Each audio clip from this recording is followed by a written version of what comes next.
네, 반갑습니다.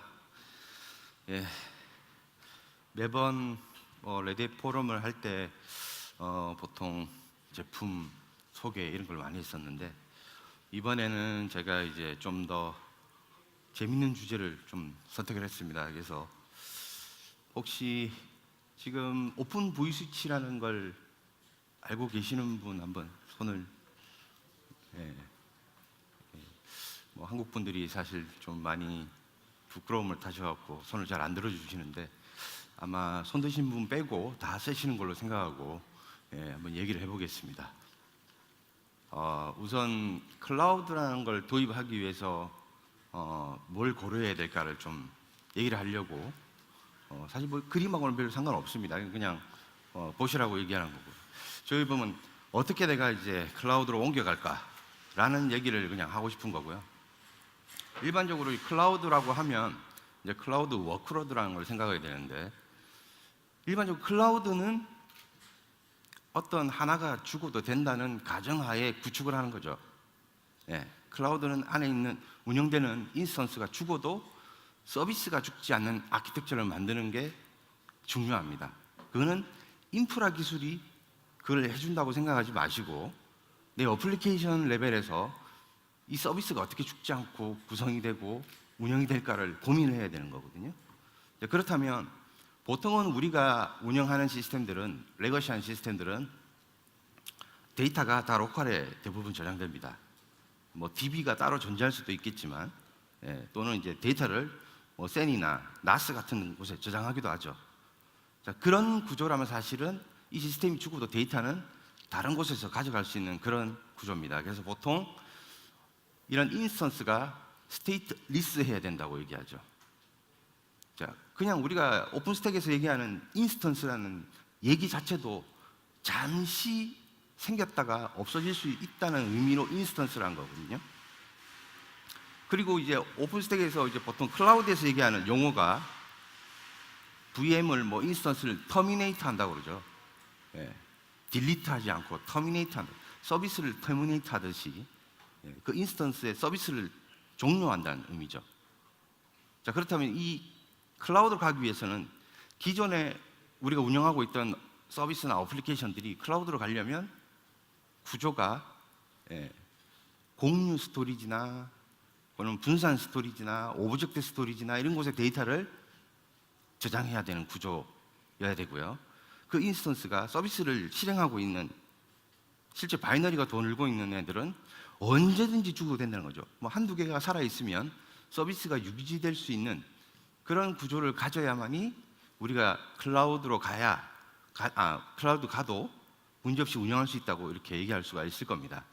그런 구조 안에서 많이 사용되는 게 컨테이너고 이런 오픈스택의 인스턴스고 이런 것들입니다. 다음은 이제 저희가 이제 얘기하는 NFV, 아까 션 코인이라는 저희 직원이 설명을 했죠. 이 얘기는 설명을 했는데 다시 한 번 더 제가 좀 강조하기 위해서 한번 이 슬라이드를 꺼내봤는데요. 이 아래쪽에 있는 이 NFV, 여기는 이제 NFVI라고 이제 부르는 곳이고요. 그래서 NFV에서 인프라스트럭처 기술에 해당됩니다. 실제로 물리적인 서버, 하이퍼바이저, 스토리지 기술 이런 것들이 이제 NFV의 인프라에 해당되는 거기 때문에 NFVI라고 부르는 곳에 있는 기술들이고요. 여기는 이제 VIM이라고 불리는 곳입니다. 여기는 이제 버추얼 인프라스트럭처 매니지먼트를 하는 곳이고요. 매니저고. 그래서 오픈스택의 API 또는 다른 시스템들을 매니지먼트하는 그런 기술들이 여기에 위치된다고 볼 수가 있겠습니다. 그래서 시스템을 매니지먼트하기 위해서 필요한 기술들이 보면 뭐 예를 들어서 Ansible 같은 기술들로 배포하고 설정 관리하고 이런 걸 할 수가 있겠죠. 여기는 그냥 인프라니까 하드웨어와 하이퍼바이저, 스토리지 그런 공간들만 있는 거죠. 그래서 여기는 매니지먼트. 그러니까 레딧이 제공하는 건 오픈스택 그리고 이제 저희 클라우드 폼즈, Ansible 또는 세틀라이트 이런 걸 가지고 NFVI에 해당되는 거와 VIM을 커버할 수 있고요. 여기 보면 실제로 VNF입니다. 여기는 VNF에 해당되는 영역인데요. VNF는 실제 뭐 엔터프라이즈 링스 기반으로 거기에 DPDK를 탑재해서 어플리케이션을 만들 수도 있겠죠, VNF. 그 외에도 이제 컨테이너 기반으로도 구성하실 수가 있는 거죠. 그 위에 이제 뭐 오퍼레이팅 서포트 시스템이나 비즈니스 서포트 시스템 같은 경우도 이런 저희 제이보스 미들웨어 또는 오픈시프트 같은 걸 이용해서 이 부분을 이제 커버를 할 수가 있는 거고요.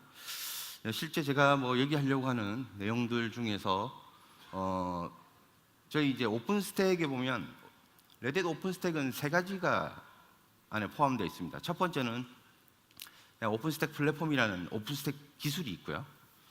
두 번째는 셀프 스토리지를 무료로 쓸 수 있습니다. 얘는 이제 노드에 대한 카운트를 하지 않고 저희가 64테라까지 유저블한 공간으로 쓸 수가 있게 제공을 하고 있고요. 나머지 하나가 여기 보시면 이제 클라우드 폼즈라는 매니지먼트가 같이 포함이 되어 있습니다. 그래서 레딧 오픈스택 플랫폼을 서브스크립션을 구매하시면 이 세 가지 기술을 다 쓸 수 있는 거고요. 여기가 실제로 이제 거기 포함되어 있는 소프트웨어 채널들입니다. 그래서 서브스크립션 매니저로 등록할 수 있는 채널들인데 하나씩 소개를 좀 드리면, 자, 이거는 렐 서버 RPM이 있는 채널이고요. 두 번째는 옵셔널 엑스트라. 사실 여기에 있는 것들이 풀 서포트가 되는 거고요. 옵셔널하고 엑스트라는 보통 저희가 풀 서포트라기보다는 약간 테크니컬 프리뷰 같은 그런 서포트를 하기 위해서 제공했던 건데, 사실 오픈스택은 여기 들어있는 것도 지원합니다, 같이. 자, 실제로 이제 여기 보시면 HA 페이스메이커를 제공하는 소프트웨어 채널이 있고요. 그다음에 RH 커먼이라고 해서, RH 커먼은 오픈스택 오버클라우드 이미지, 실제로 이제 오픈스택 배치되는 이미지들이 여기에서 제공이 되고요. 그리고 오픈스택 관련된 패키지들입니다. 여기가 오픈스택 뭐 지금 저희가 9까지 돼 있고 다음 주, 다다음 주죠, 오픈스택 썸밋 할 때 10 버전이, 뉴턴 기반의 10 버전이 릴리즈 될 겁니다. 밑에 보시면 디렉터라는 게 있습니다. 디렉터는 오픈스택 배치하는 트리플 O 기반의 배치 도구고요. 옵툴스라는 게 있습니다. 이거는 오퍼레이셔널 툴이라고 해서 저희가 이제 로그를 이제 센트럴라이즈 로깅이라고 해서 로그를 한 곳에 모아서 일렉스틱 서치 같은 걸로 검색해서 볼 수 있게 제공하는 툴이 있고요. 센수 기반의 이제 서비스 어베일러비티 모니터링 할 수 있는 기술도 있고요. 여기 툴은 클라이언트 툴입니다. 오픈스택 CLI 클라이언트 툴이고요. 밑에 보시면 셀프도 있습니다, 그죠? 셀프가 1.3만 있는 게 아니고 2.0도 쓰실 수가 있습니다. 대신에 지금 9버전 같은 경우는 디렉터로 1.3만 지원하게 돼 있고요. 2.0은 따로 구축해서 붙일 수는 있습니다. 여기 보시면 칼라마니라고 하는 매니지먼트, 그다음에 인스톨러, 몬, 뭐 OSD 툴 이런 것들이 제공되고요.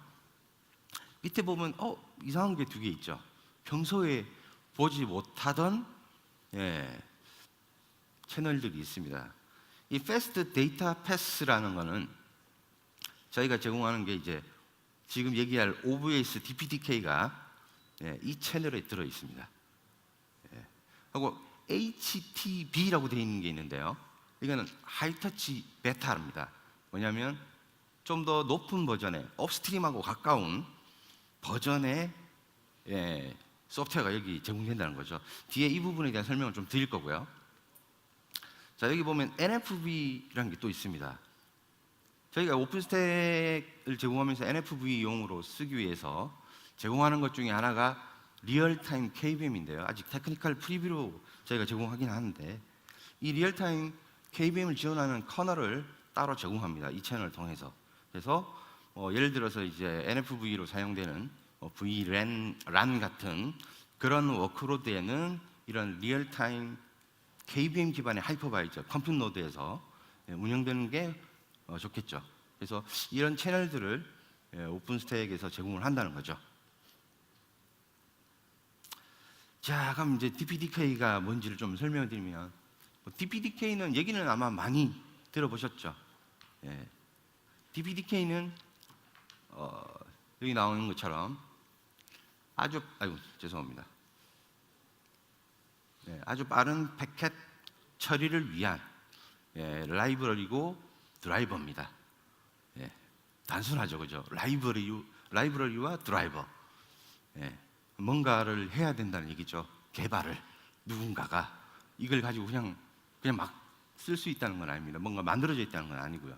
이걸 이용해서 내 어플리케이션을 커널 바이패스하는 그런 형태로 만들어서 패킷 처리 성능을 극대화시킬 수 있다는 거죠. 이 약자죠. 데이터 플레인 디벨롭먼트 킷. 개발 툴이라는 얘기입니다, 결국에.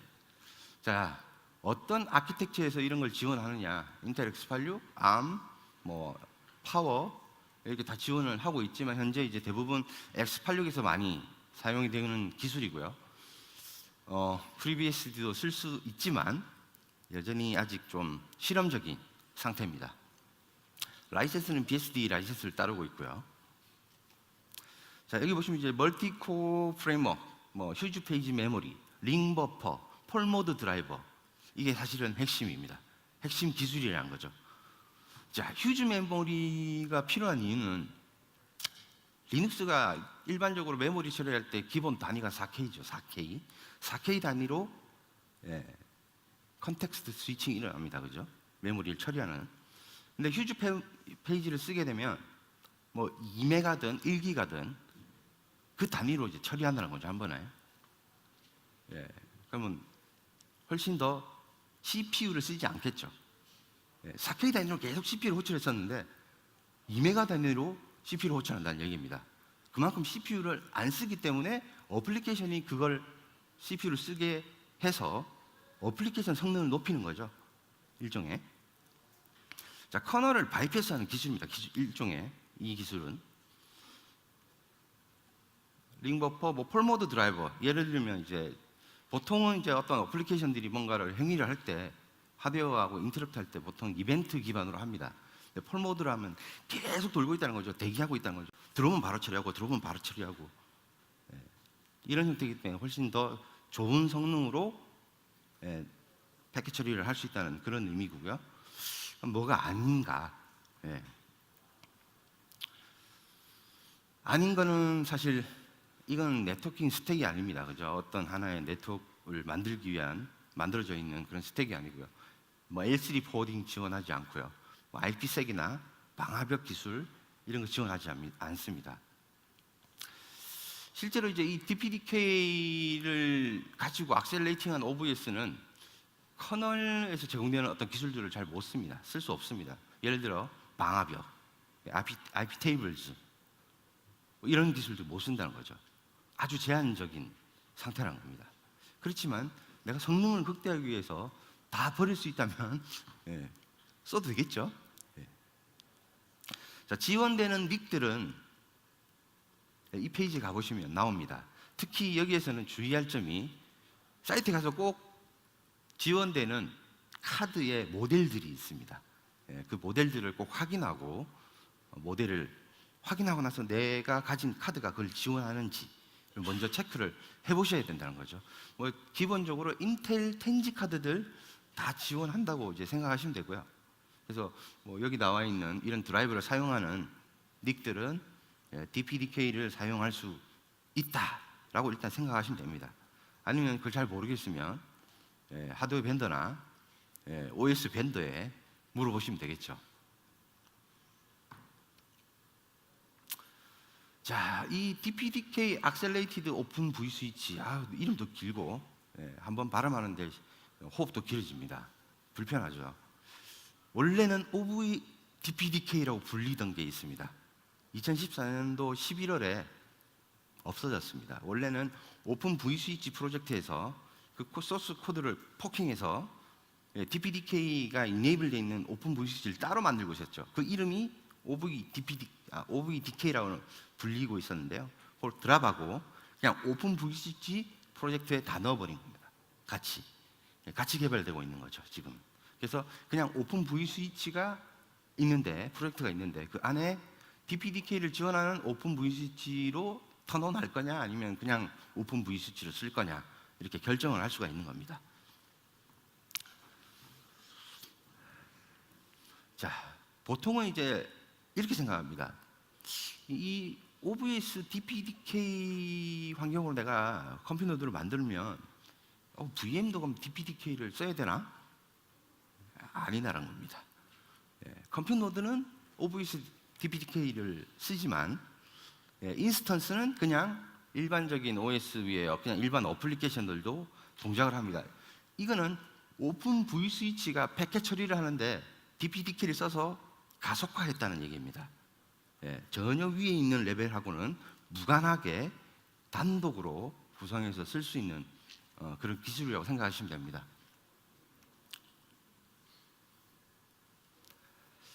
보시면 지금 지원하는 게 플랫, VLAN, 요거가 저희가 제공하는 건 지원하는 거고요.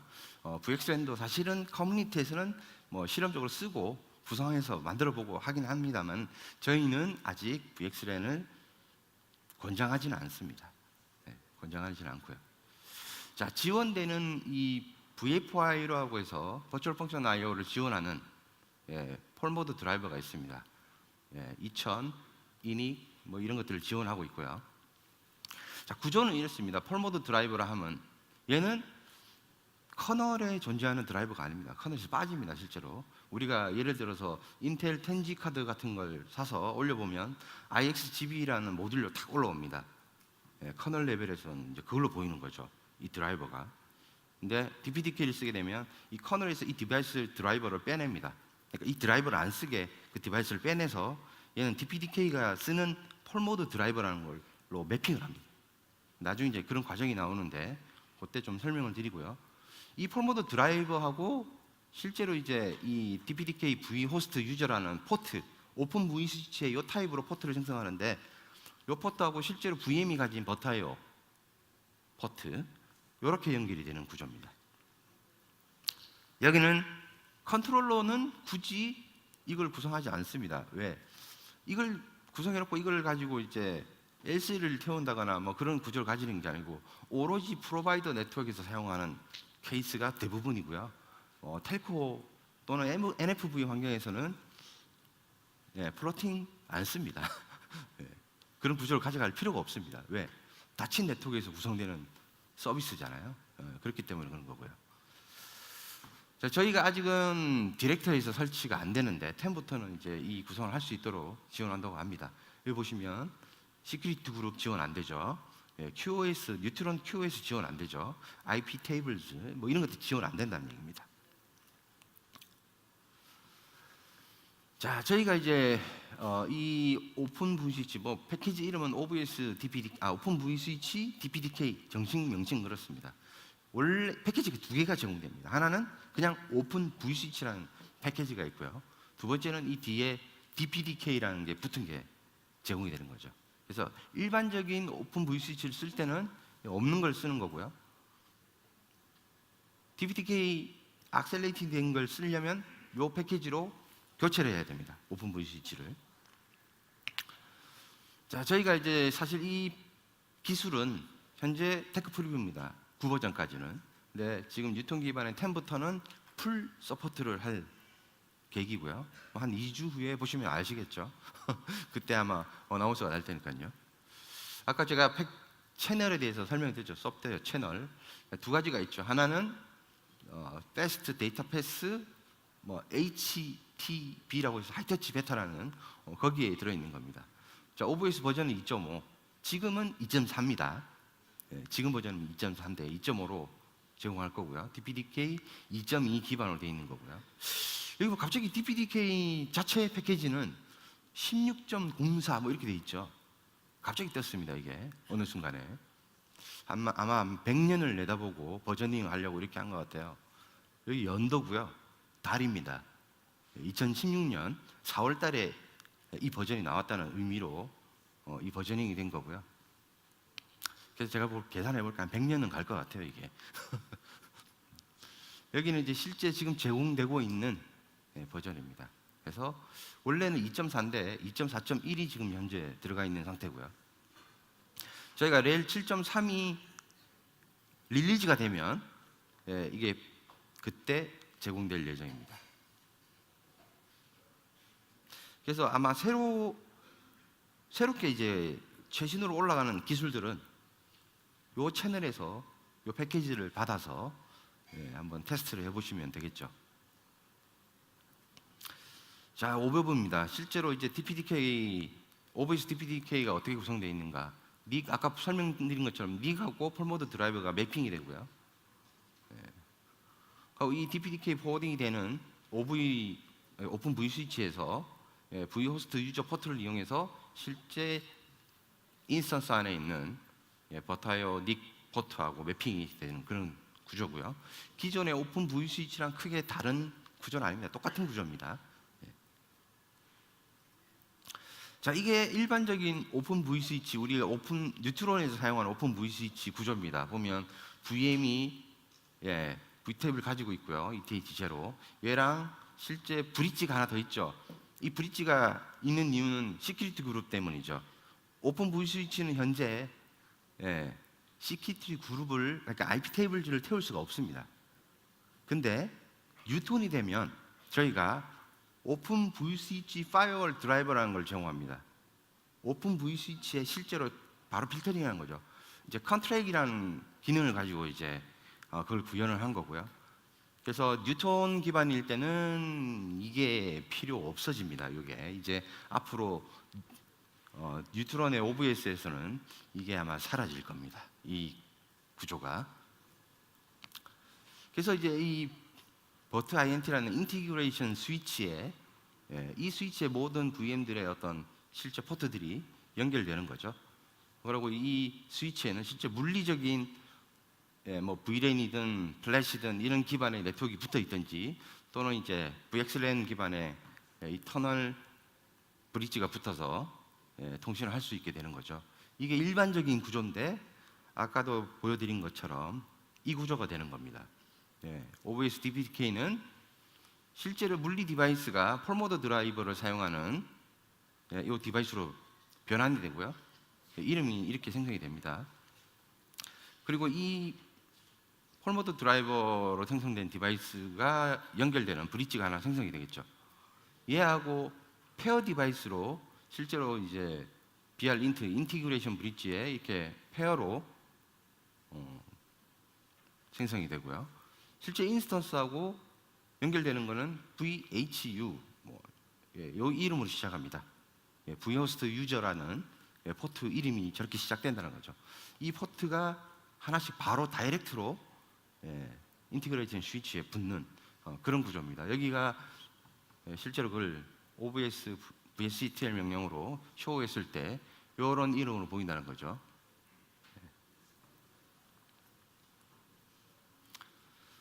자, 이제 성능 부분입니다. 이게 기존에는 사실 오픈 V 스위치가 멀티 스레드나 멀티 코어를 할당해서 성능을 좀 극대화하기 힘든 환경이어서 OBS DPDK에서는 이런 멀티 코어를 할당할 수 있는 방법을 제공하고 있습니다. 휴지 페이지를 사용하기 때문에 좀 더 CPU 사용률을 줄여서 어플리케이션 성능을 높일 수가 있고요.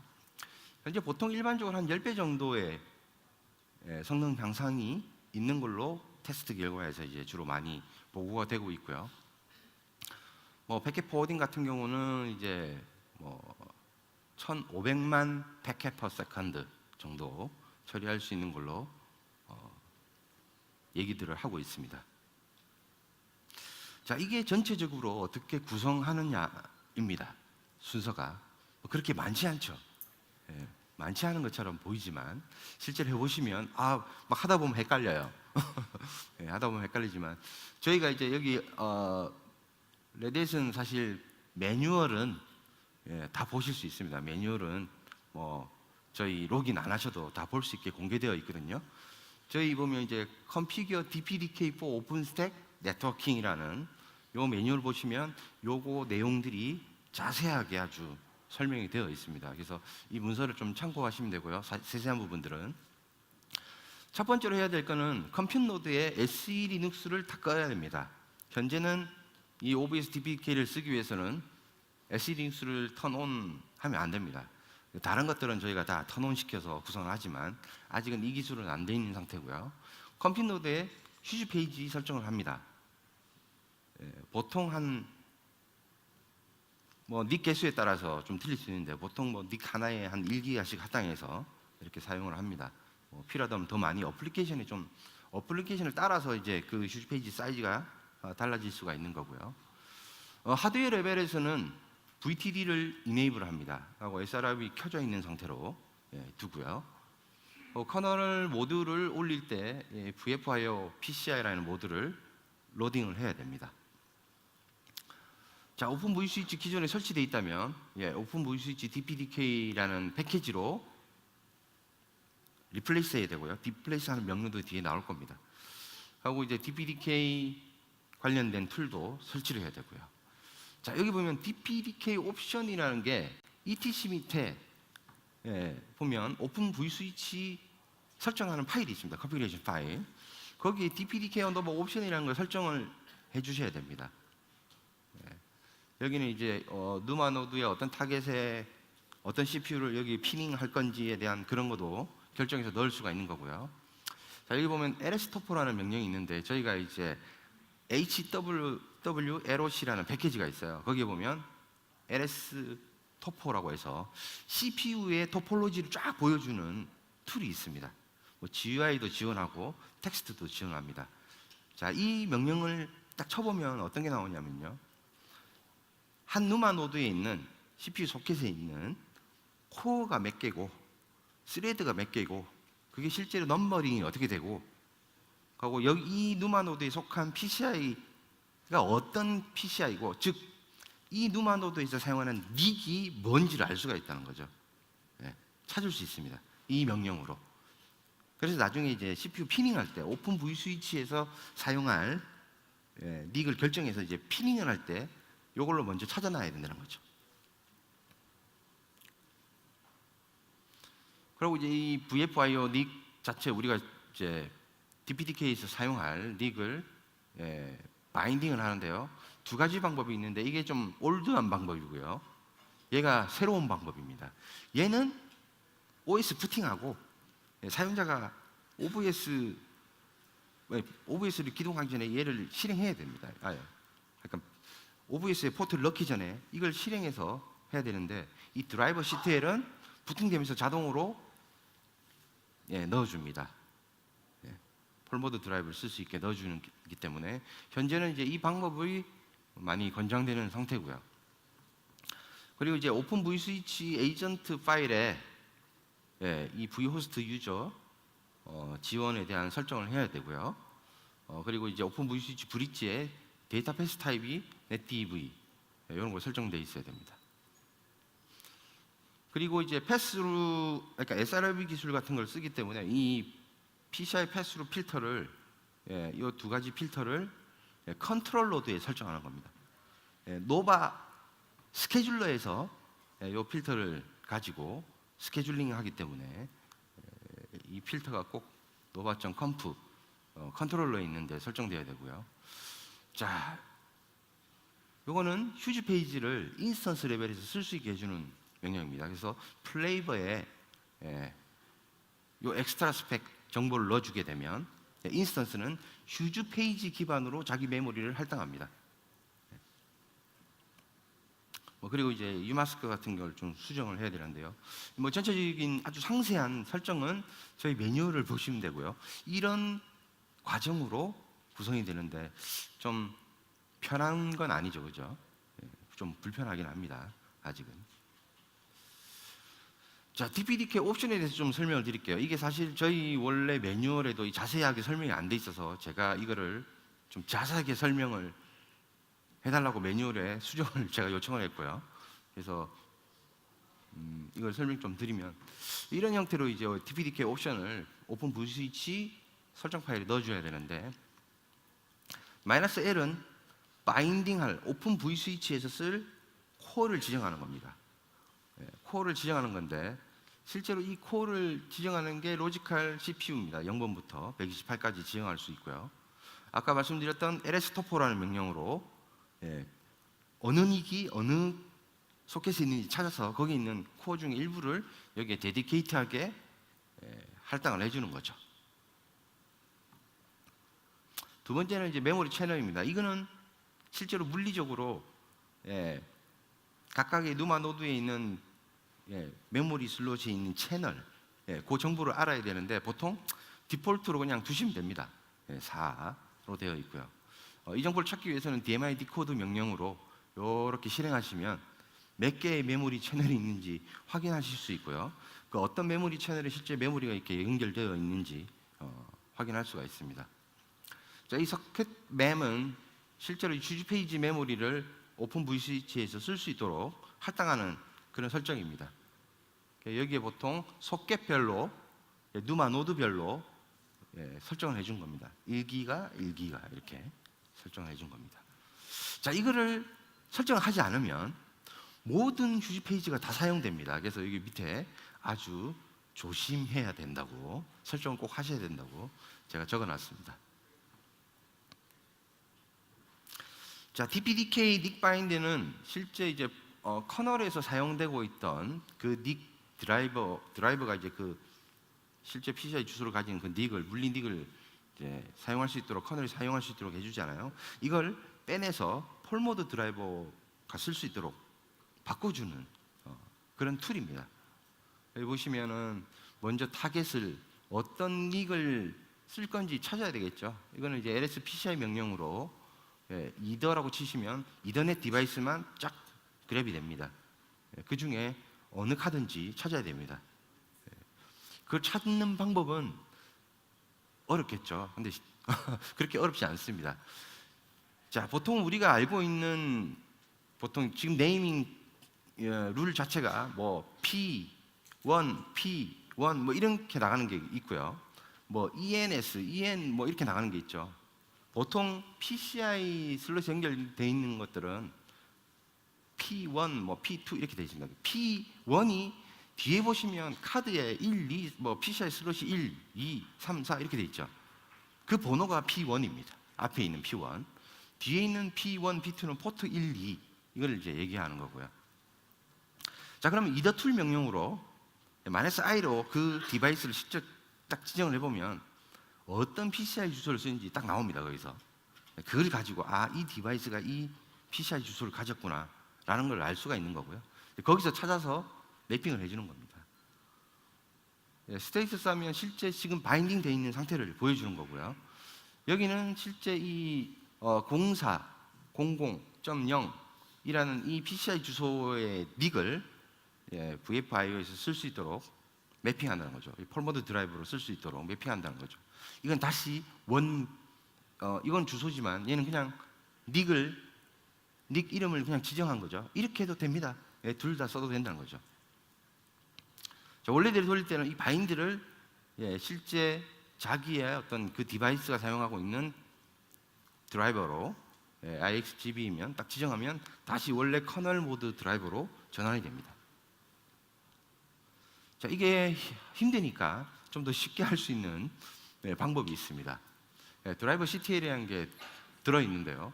이걸 이용하게 되면 자, 여기 보면 드라이버 CTL 리스트 디바이스, 근데 IXGB를 쓰는 카드들 딱 그랩하면 딱 이렇게 나오죠. 이걸로 바로 지정할 수가 있겠죠. 자, 이거를 set override라는 걸로 쓰게 되면 폴모드 드라이브로 매핑하는 겁니다. 이렇게 그래서 확인을 하고요. 다시 제대로 매핑되어 있는지. 여기는 IXGB였는데 실제 이제 사용하는 거는 VFIO에서 사용한다고 이렇게 나오죠. 하고 이제 그냥 빼낼 때는 이 명령으로 하게 됩니다. 자, 장점은 여기는 부팅할 때 자동으로 매핑할 수 있는 게 장점이라는 거죠. 한 번만 세팅해 놓으면 리부팅해도 계속 이렇게 매핑되어 있다는 겁니다. 자, 여기 보면 오픈 VCHD가 떠 있는지 확인해야 됩니다. 보통 뭐가 문제가 있을 때 이걸 안 하고 왜 동작을 안 하지 막 이렇게 고민하는데 오픈 VCHD가 제대로 떠 있는지 꼭 확인하시면 그 다음 스텝으로 빨리 넘어갈 수가 있습니다. 그리고 실제로 DPDK Vhost 유저가 오픈 VCH에 인터페이스 타입으로 쓸 수 있는지 확인하는 거고요. 자, 그 외에는 이제 다 이 부분들이 그냥 오픈 VSwitch 명령으로 OBS VSCTL 명령으로 다 세팅하는 겁니다. 이런 식으로. 자, 본딩도 할 수 있는 뭐 예제를 제가 넣어놨습니다. 그래서 OBS에서도 DPDK를 사용하는 본딩도 가능하다는 거죠. 예. 자, 그래서 아까 제가 이제 OBS DPDK VSwitch에서 나오는 구조, 거기서 나온 것처럼 이제 보이는 거고요. 뒤에 보면 이제 트러블슛 같은 게 있는데 이런 내용들을 한번 참고해서 트러블슛 할 때 이런 명령들이 있습니다. 이런 걸 이용하게 되면 실제 특정 포트나 브릿지의 어떤 상태들이나 그 브릿지 안에 들어있는 포트들 리스트, 예를 들어서 이 포트가 실제 연결될 때 어떤 밴드위스나 이런 것들을 정보들을 볼 수가 있습니다. 그런 걸 이용해서 하실 수가 있고요. 실제로 이제 이건 포트 덤프로 해서 이제 오픈플로우에서 사용되는 오픈플로우 명령입니다. 얘는 오픈플로우 CTL 명령인데 이걸 이용해서 실제 흐름이 어떻게 되고 있는지 보실 수 있는 그런 명령들입니다. 그래서 이런 걸 이용해서 이제 트러블슛을 할 수 있는데 좀 많은 경험이나 이해가 좀 필요하긴 합니다. 그래서 자꾸 지도를 해보셔야 이걸 빨리 이해할 수가 있겠죠. 자, 이걸 레퍼런스 할 수 있는 어떤 참고 자료들입니다. 아까 말씀드렸던 매뉴얼 링크, 실제 커뮤니티 문서들, DPDK 가이드, 이런 걸 좀 이용해서 OBS DPDK 구성을 한번 해서 기존의 OBS가 가진 어떤 성능적인 문제들을 극복할 수 있는 어떤 환경도 한번 구축을 해보시기 바랍니다. 이걸로 제 발표 마치겠습니다. 감사합니다.